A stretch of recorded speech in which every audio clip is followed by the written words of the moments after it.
սահմանին կրակոց չկա միֆը կամ հեքիաթը, կներես մենք 18-ին էլ ենք լսել, հիշում եք, գնաց եկավ Ալիևի Դուշանբեում Սիլիբիլի արին,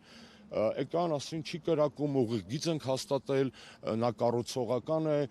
մենք չպետք է իրար համար դիվանագիտական թակարդներ ստեղծենք, դա իր սաղ հայտարարություններն է 18-19 թվականին, ինչով դա ավարտվեց, վիթխարի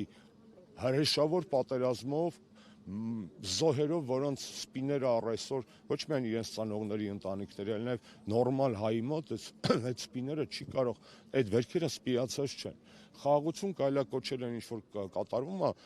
ծայրահեղ հիվանդագին երևակայության կամ ծայրաստիճան անբարոյականության պարագայում կամ հիվանդ պետք է լինես, որ այս ամեն ինչ խաղաղություն համարես, կամ կատարյալ անբարոյական, որովհետև այն սիրավեպը, որ իրանք փորձում են հիմա դրսում բեմադրել, չէ, Արմենն ու բանը Հիկմետը, Ռոմեո եւ Ջուլիետա, դա իրականում սիրավեպ չի, դա Շեքսպիր չի, դա Մարկիզ դե Սադա,